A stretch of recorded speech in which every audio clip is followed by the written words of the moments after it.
Welcome back, everyone, to another episode of Library of Ruina, where in this episode we're going to be taking on the Happy Teddy Bear. But first, I gotta do a little book reading. A lot of books.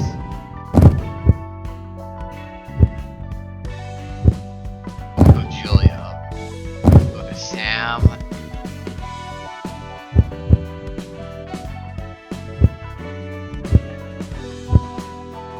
It looks good.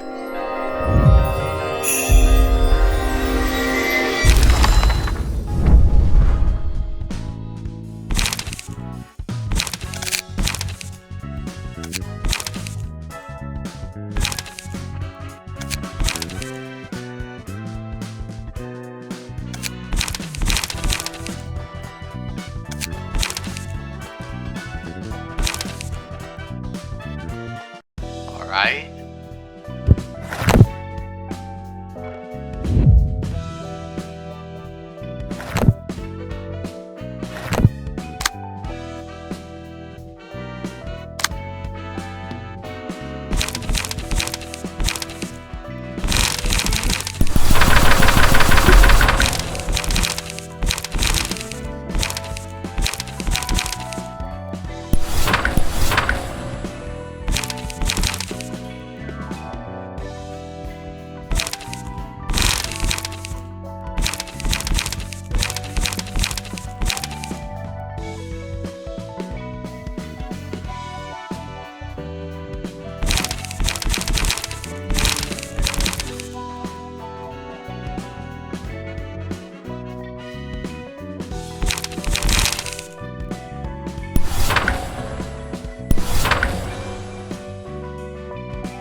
A couple of ones.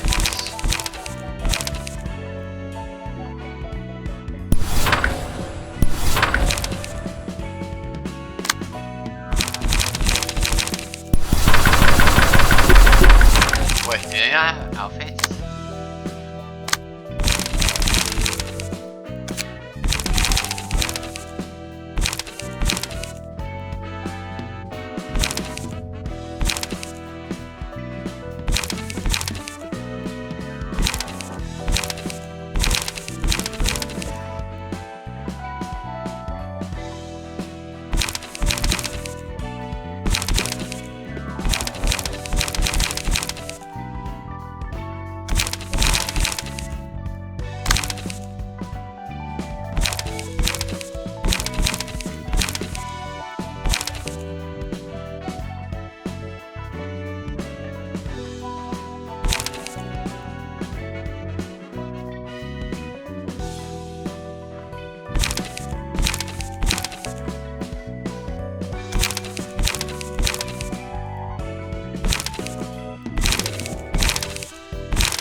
Are you unequipped?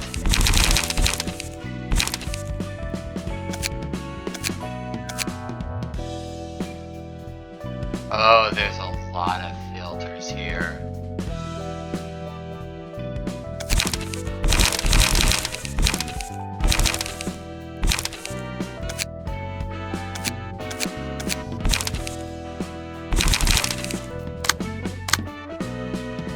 How do you unequip a character's loadout?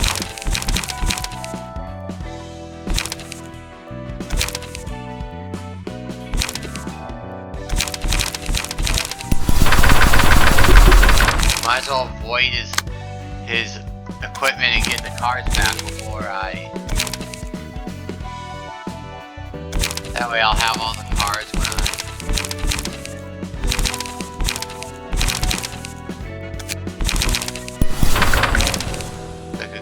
those.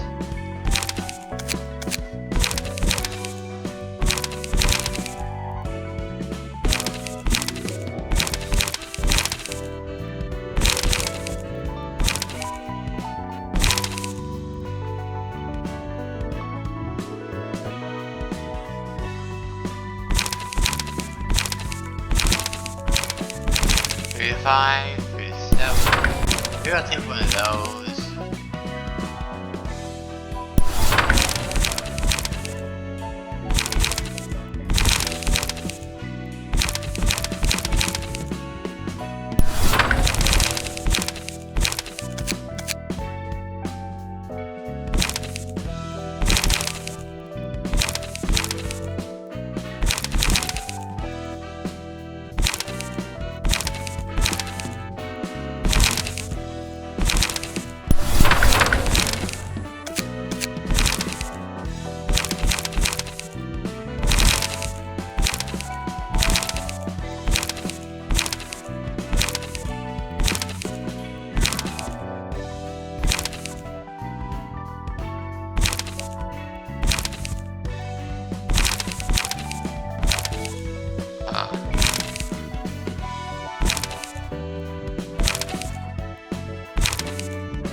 Maybe that.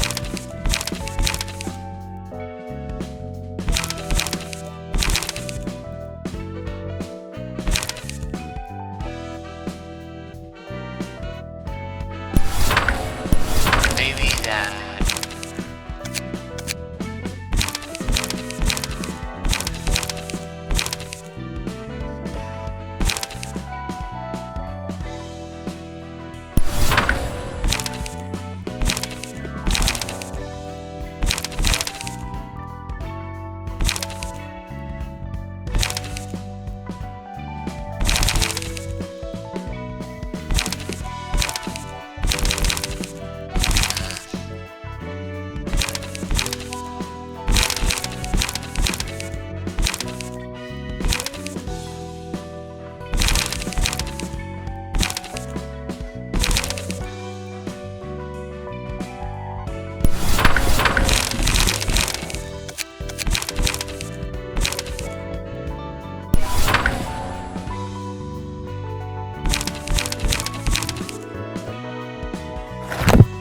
Alright. Spent way too much time on deck building.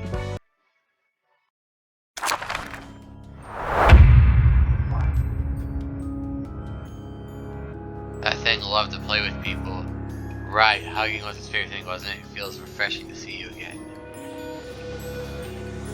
Reduces the cost of ejector by 1 after engaging class. Ouch. That was doing slashing damage.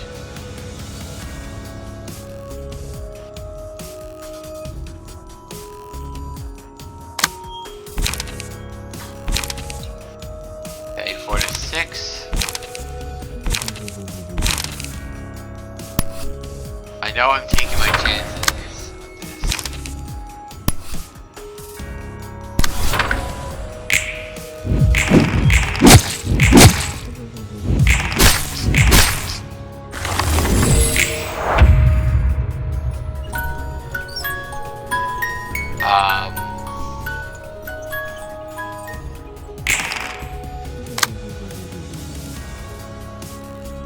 Does he switch targets based on the last person who hit him?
Uh-oh.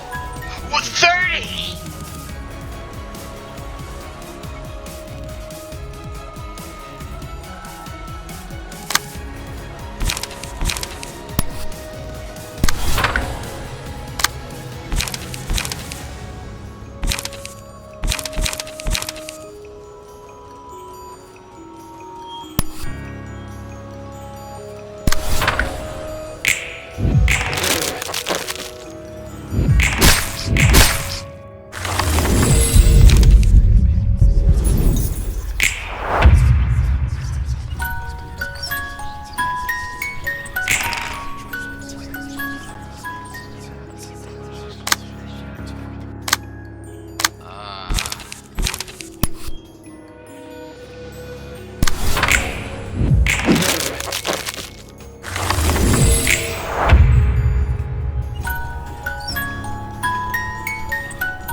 I hope he's not going to alter.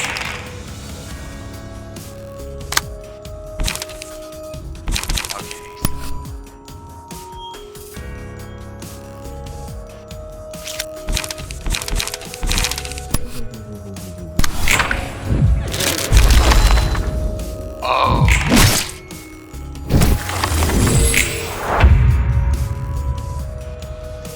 Maybe I should have gone for the multi-hit. Oh wait, he staggered.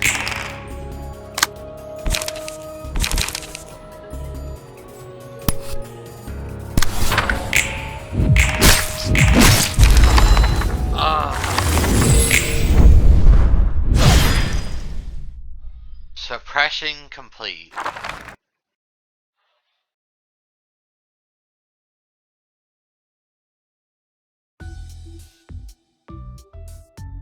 Whoa, got a ton of books for you, Malkuth. By the way, I told you before that this is my third life, right? Oh yeah, you've been thinking about your previous lives? By the way, I've heard from Angela that this place is related to the Lobotomy Corporation somehow. Is that really true? It's not just related somehow. I was an AI in charge of the control team in Lobotomy Corporation. AI? As in artificial intelligence? Hold on a second. You're an AI? Just like Angela? Sorry, my wording was a little off. I wasn't a real AI. I was a human whose brain was restored for a second chance, if anything. Sheesh.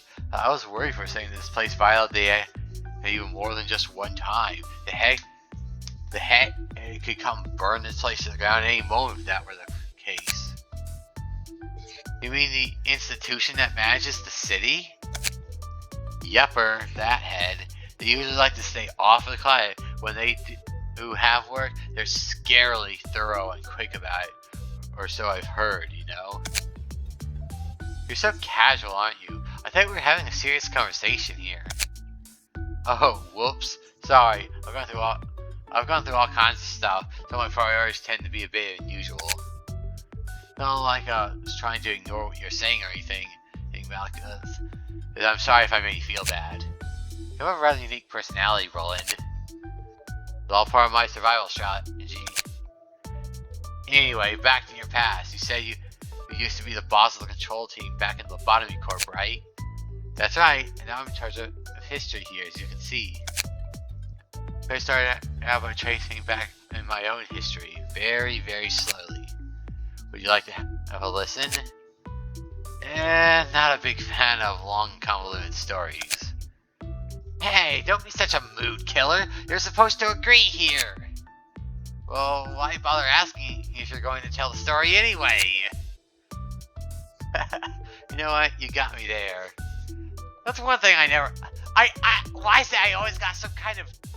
Why is it the dog always reminds me of some tangent to go on every time?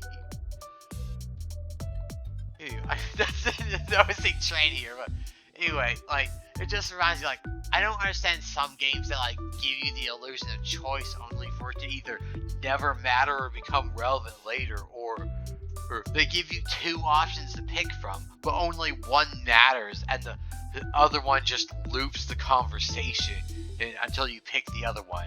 Like in Ocarina of Time, there's a point where, like, when you're talking to Zelda for the first time, she asks you to like keep their conversation a secret. And it gives you the option between yes and no. If you say no, the conversation just loops over and over, her just saying, "Don't be a blathermouth," over and over until you eventually say yes. And it's like, at that point, if you're going to do that, why even give the option? Just automatically have the character say yes, you know? Anyway, I was ordered to work in Lobotomy Corp as the head of the control team, bearing all my flaws. I was given a role to play as soon as I woke up, not realizing who I truly was. But with my heart still aching from the unresolved pain and regret from my past almost about to burst. Just like that, I kept doing inhumane acts for Lobotomy Corp. I didn't even question what I was doing since it was all just work to me. Felt like a calling, even. The only thing guiding me was a vague feeling that something went wrong because I didn't try hard enough. My twisted sense of effort pushed many into peril. I forced others into following my selfish standards like a fretful child. What? I've literally never seen the word fretful before.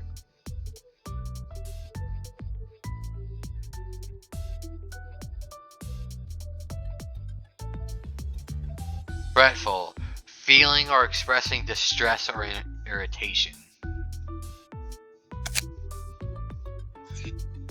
Must have been rough for you, being told to work like that without knowing what you were getting into. Did your memories naturally come back after working Lobotomy Corp for a while, or... it's more accurate to say I was reminded of them. My life at Lobotomy Corp was actually my second. And when my emotions finally erupted whilst working there, I could remember my first life. Gee, I wonder what that eruption of emotions was. I wonder what that looked like. All the mistakes and faults I had made, and regret. I can understand why I've been so obsessed with trying hard. Turns out what I really wanted was recognition. Look, I'm trying so hard. I'm a useful person. And I never knew how to stand up without leaning on someone else. Living out all my emotions in a struggle that had been for so long finally dissolved. I found redemption for my first life during my second life. Alright, so let me get this straight. You did something wrong, which you regretted so much, and died. Somehow came back to life and got another job, and the big lump of regret in your heart eventually got resolved in a turn of events. I guess that's one way to put it. Hold on for a moment. Let's say something else. Let's say that everything else makes sense since it's the city we're talking about. But who revived you and for what reason? Just to give you that enlightenment. Maybe so that I can tell you all about my resentment and sorrow. That I can find redemption. Don't delude yourself, Malkuth. Whoa, geez, give me for a second. Were you listening to all this? Your salvation was never in his interest. He only did it as a means to find his own redemption. I wasn't the one using you. It was him. He used all of you just to satisfy himself. I wonder who he is. I say that knowing tone of voice. I can't bear to hear any more of this nonsense. Angela. I was not expecting this. So, I need you to fall asleep. What's with those faces?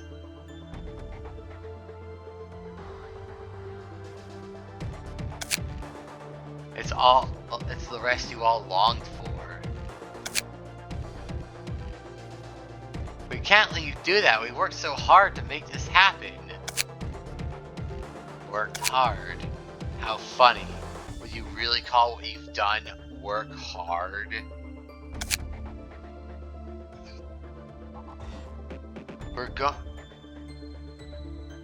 We're not going to sit still and let you take away our light. Our light? You're not the boss. I would never listen to you, even if you were. Of course you won't. You're still loyal to that man.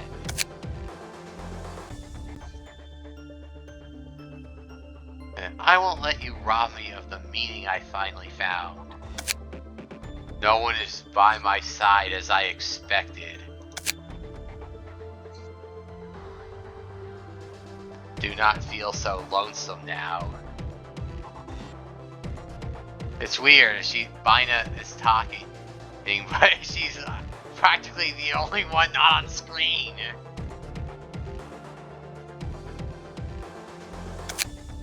I shall stand by your side, even if no one else wills to.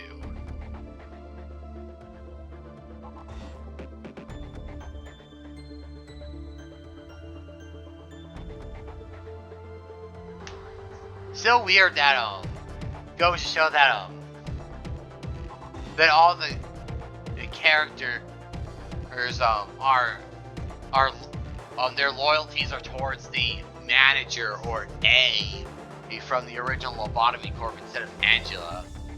Is that partly why everyone who's in the library at the moment is angry and resentful towards Angela? Because their loyalties are or were with A.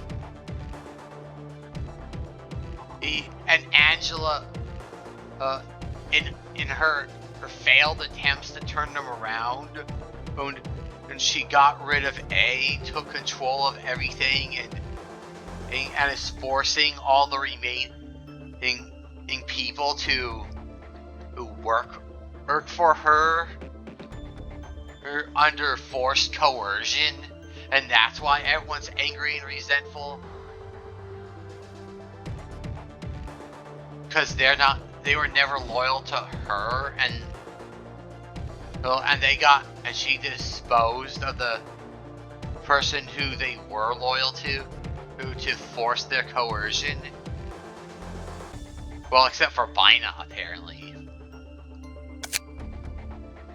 Damn it, Bina! Even in the end, this must be yet another consequence of his actions. I simply acknowledge all events as valid. Oh, that's a cop-out, and I think you know that. I would have shed a tear of gratitude for you if I could. Feel free to act upon your wishes. Angela, a machine consumed by desires. You cannot take this path. I decide what I can or can't do now. You can't cling to Lobotomy Corporation forever. Aren't you interested in learning more about yourself or living your own life? My life, it was to save humanity. That's why I could willingly sacrifice my life. It was for a greater cause. What a bunch of idiots. Seems another storm swept by. I gave away my previous lives trying to save people, and I'm willing to do it again for a third time. Not many... Unless the world of Lobotomy Corporation / Library of Ruina is different. Not many people get a second chance to do such a thing, let alone a third. I'm not saying she's wrong. She's very, what's the word? She has a strong conviction towards doing what she believes is right and for the greater good, which is saving and protecting lives, as she's saying here. But I'm just saying, maybe it's a good idea to be more careful, because you're not wrong for being willing to sacrifice yourself, but it's 3 times! Not many people get the second chance, let alone the third. You're not wrong, but maybe listen to the idea of being a little more careful so there won't have to be a third time. Try to avoid that within reason, you know? We understood all those hardships and trials for the sake of humanity. Do we look like idiots to you too, Roland? Well, it's not like I know enough of the details. Don't get this whole saving humanity thing either. But if that's what you sincerely hope for, who am I to judge? Of course I'm sincere. Please believe me. Please leave me for a bit. I need some time to think. Alright, you do look like you need some rest. Remember, deep breaths, okay? Oh, and you don't have to be too courteous with me when we talk. Just thought I'd let you know. Yeah.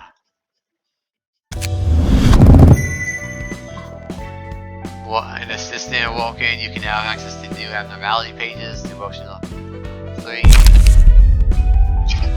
Nostalgic embrace of the old days.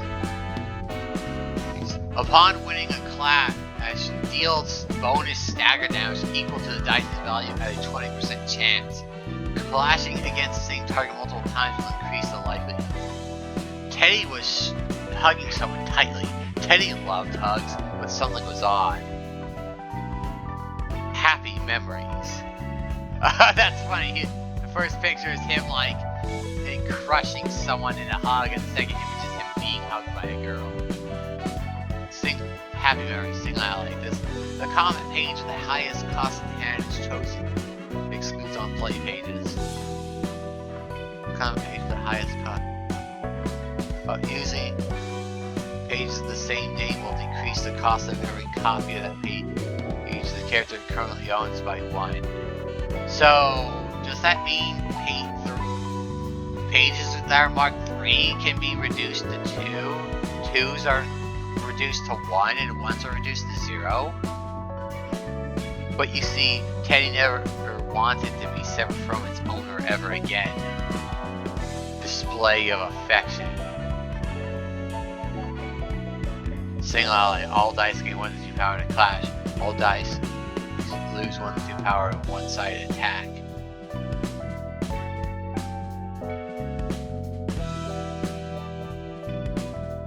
His memories began with a warm hug.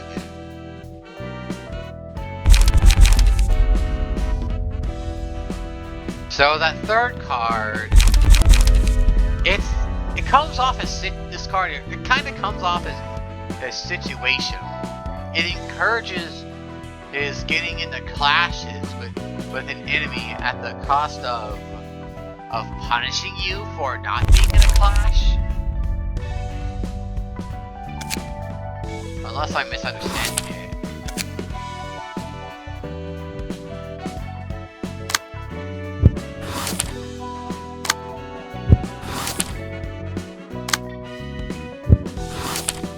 Look at the distortion. I better get this right the first time, or... Oh wait, she survived. I didn't notice that. Yes, sir. I'm afraid San Julia... Oh wait! I don't think she ever went in the first place. It was just San Julia. That was stupid of me! Yes, sir. I'm afraid San Julia couldn't make it back.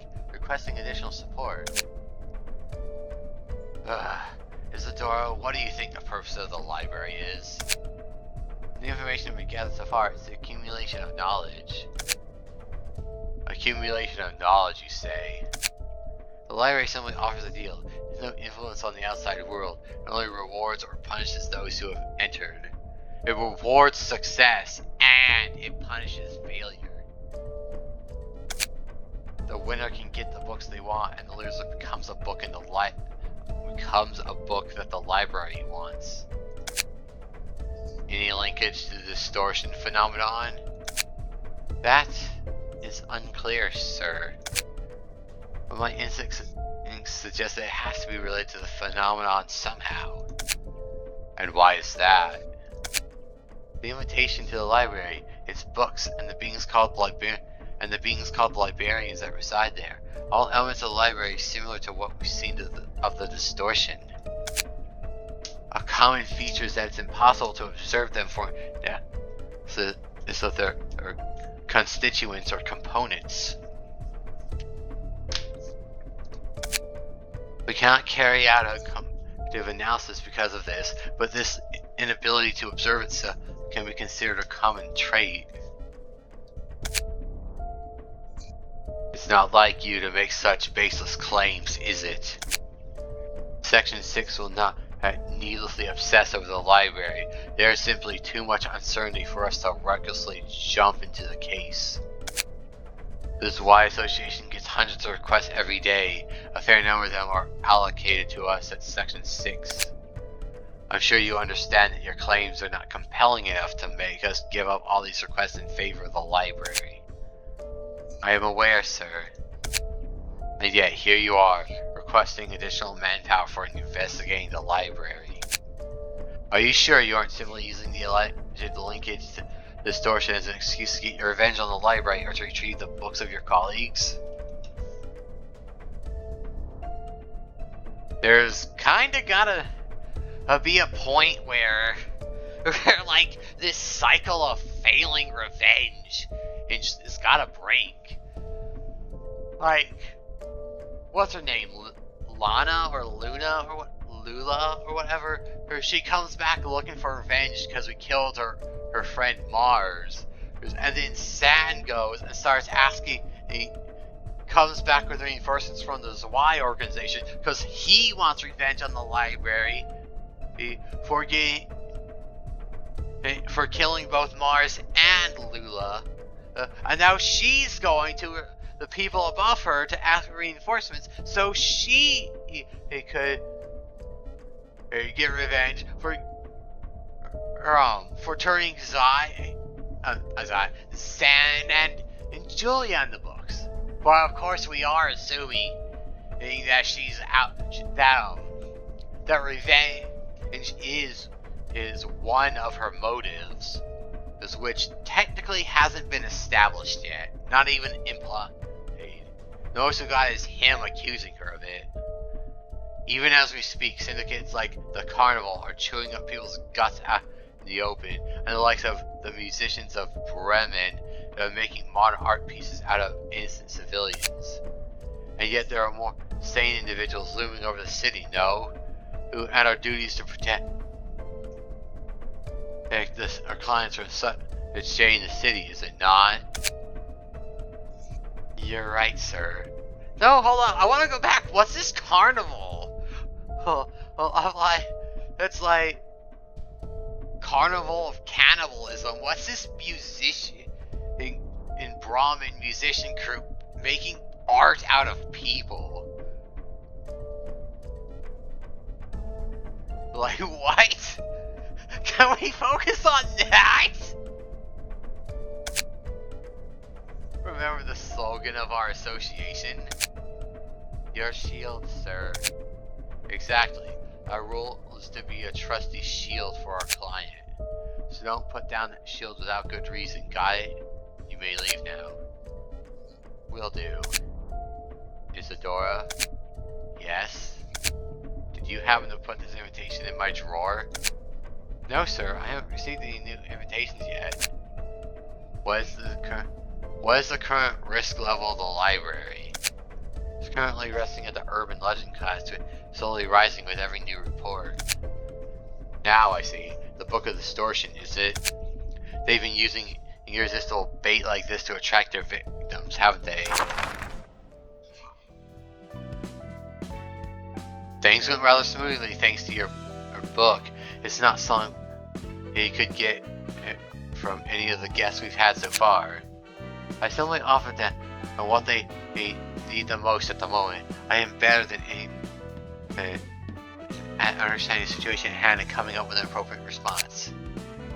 Precisely, ma'am. You surely did come up with a person to lure out the Zwei. Heck, if you could print out books right away, wouldn't it be nice to just file them ourselves? Only write books of the things I know. I need more time to write another one too. Oh, I see. You're asking for time then? I will cooperate since you're assistant. I am willing to cooperate since you're doing my job.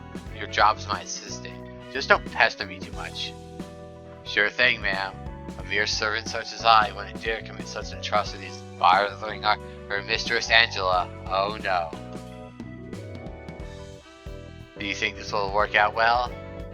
The director of a section in an association like the Zwei, it would be more than as our next step. The information he holds has got to be a whole nother level from what we've collected so far.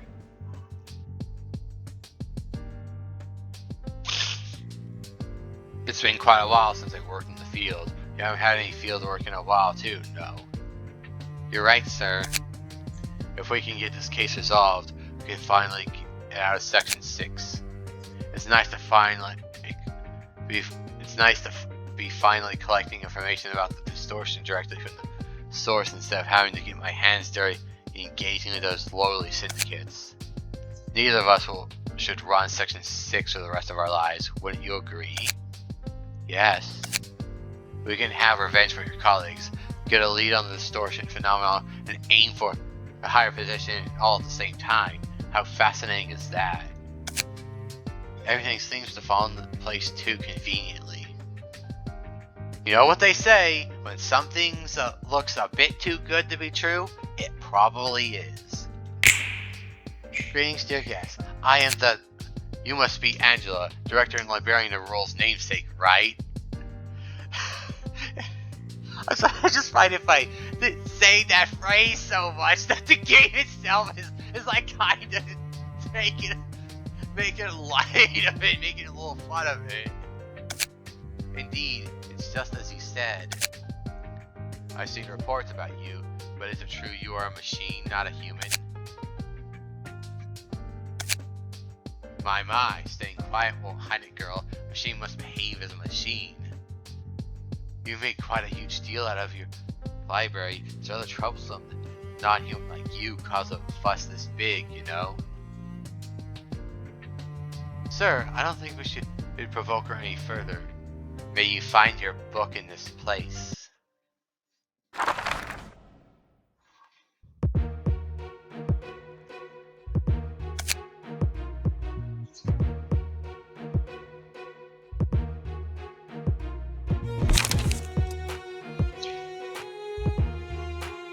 Alright, I'm gonna try going into this as is. I'm probably gonna, the way this is going, I'm probably gonna be trying this just once then.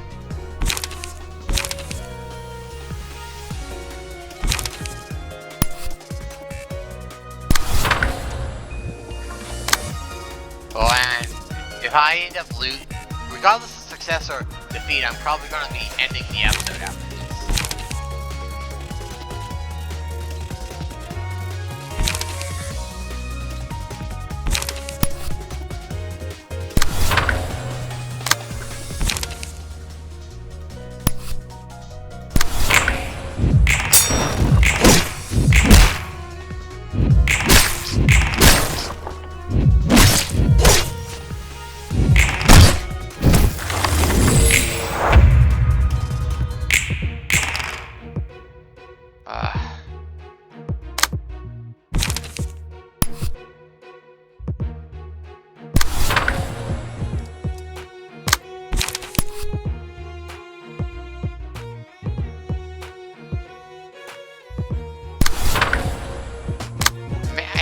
I'm beginning to think I selected the wrong group. This isn't what I had in mind.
Or are we Sonic the Hedgehog now?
Wait.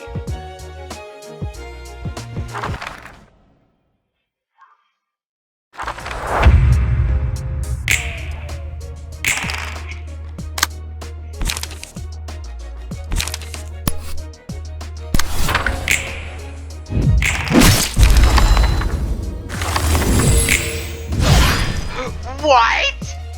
What is it?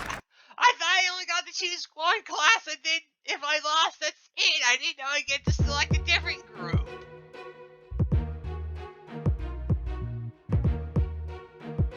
Walter and Isadora.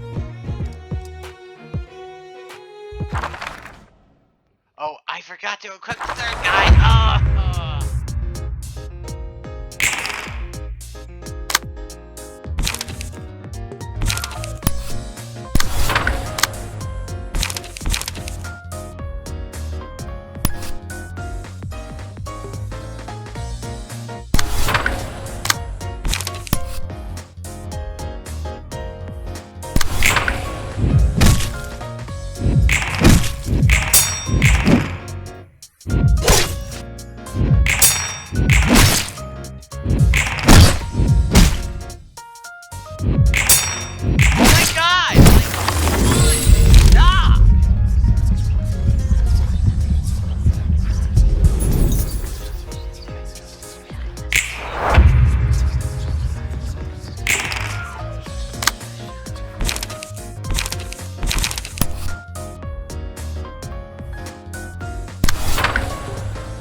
Why are all of them gaming the same person?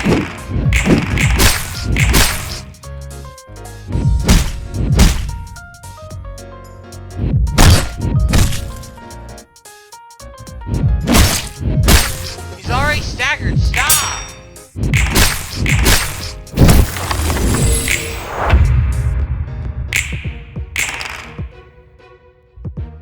Yeah, of course he's being attacked.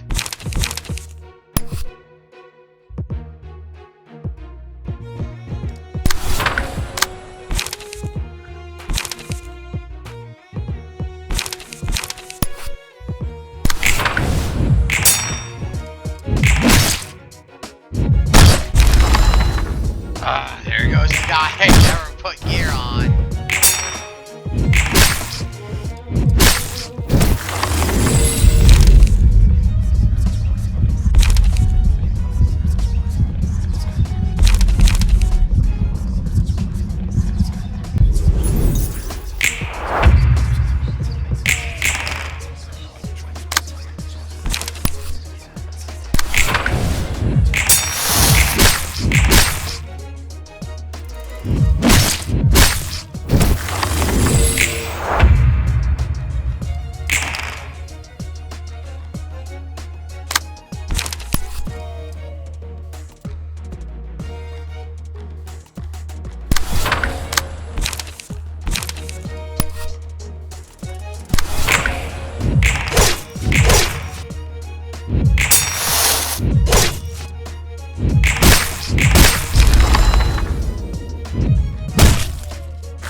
The library and things.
Book of a lobotomy corporation.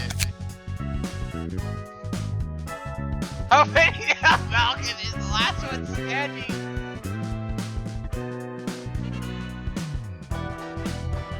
Curtain is closed.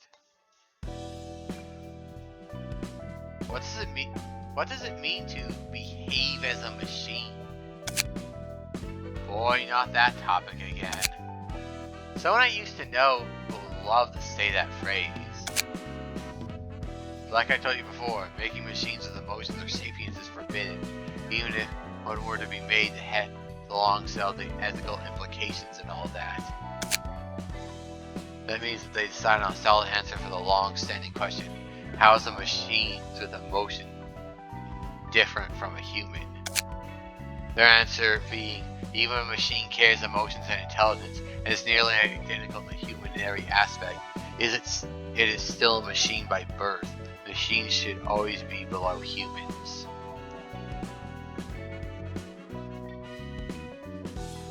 This topic.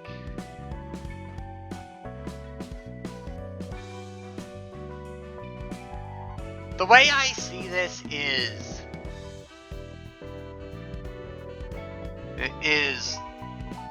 in regards to this, it's like, how do I articulate this? It's, I guess various topics need to be discussed about, even if a machine is capable of thinking and has, even if we were at a point where you can get a machine to have enough, to give machines a strong enough emotional capacity, a capacity for emotions, and a capacity for intelligence, and both of which are on par with humanity's capacity for emotions and intelligence, to a point that the machine is difficult to distinguish from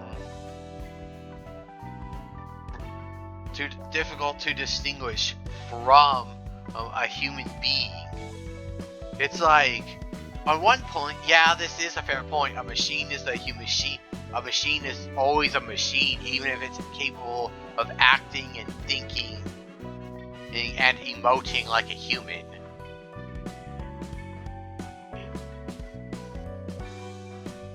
But on the other hand, if it's capable of thinking and acting like a human in every way, is the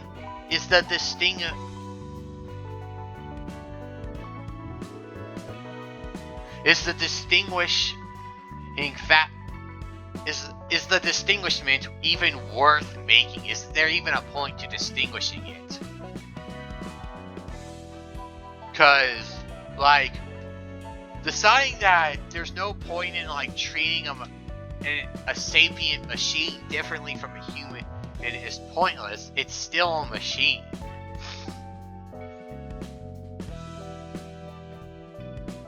Like, the way you treat something doesn't change what it is. Like, a machine is a machine.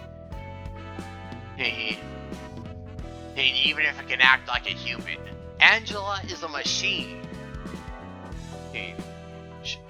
Another factor to consider in this is the concept of personhood. In both, like, philosophical sense, I guess, and a legal sense. That's another point that needs to be crossed. Like, we can all agree that Angela here has personhood. She may be a machine, but she looks, thinks, and acts enough like a human being that, for all intents and purposes, to us, the players and viewers, the distinguishment doesn't matter. She's a machine, but she acts and thinks like a human. Therefore, we don't care about it. And if it matters, it'll become relevant, like this conversation. Anyway, therefore, it is now forbidden to create sapient machines that can disrupt the proper judgment of social values. Furthermore, all existing sapient machines may be subject to termination regardless of ownership. In short, machines are machines and humans are humans. Machines exist solely to serve humans, is what they are saying. So, I was asking before, or like, in the other episode about, or like with all the kinds of things that go on in this world, the idea that they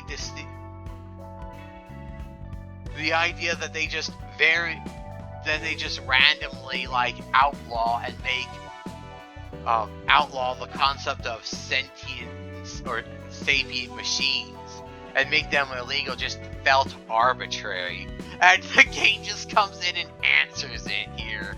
So I appreciate that much. So, from what I'm interpreting for this, they made it illegal just so that no one has to waste time.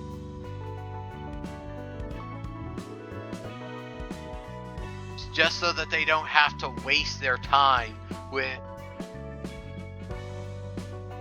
they don't have to waste resources and or time. I guess time can count as resource. They don't have to waste their resources like time and manpower, having to worry about either having to deal with rebelling machines. Machines are made to follow. Machines are created to do what they're made to do, and they're made like following order. Machines exist solely to fulfill their function in that we assign them, nothing more. Sentience and giving them sentience and sapience just disrupts that. Not to mention, from the sound of it, they think it's a waste of time discussing the ethics and morality of giving machines means the same level and standard of sentience and sapience of, and it says, as humans possess. So they just stomp all over it to just completely avoid any potential mess altogether. Where would humans' brains stuffed into heaps of scrap metal belong? Those would still technically count as humans. Some might consider them defiled, and others might look down on them, but the brains themselves are natural. You get what I'm saying? So those augmented cyborg guys that we fought earlier, they replaced the majority, if not the entirety, majority of their bodies is with machines, but they're still functioning organic human brains piloting the body.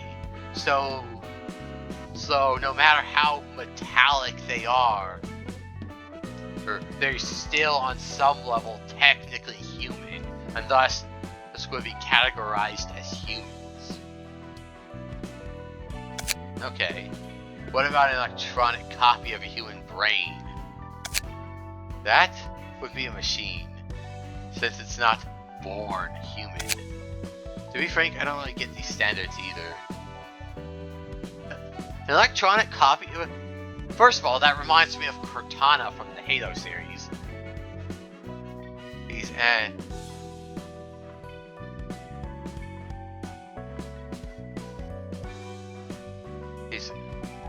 So that's like, oh, I guess birthright matters to them the most.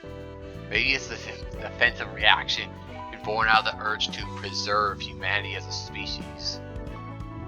Don't want some kind of Terminator Skynet situation in coming up trying to stomp out humanity, I guess. That's unfair. Nothing is ever fair in this world. You're right. It seems everyone lives with the share of unfairness they must bear. Now you're talking like a city dweller.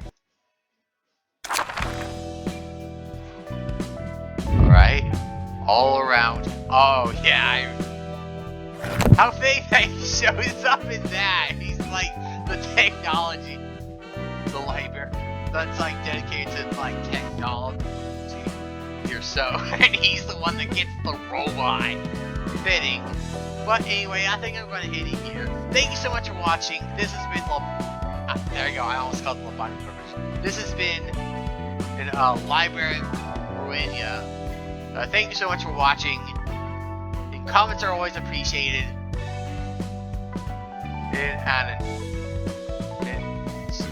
I'm stuttering, I don't know why.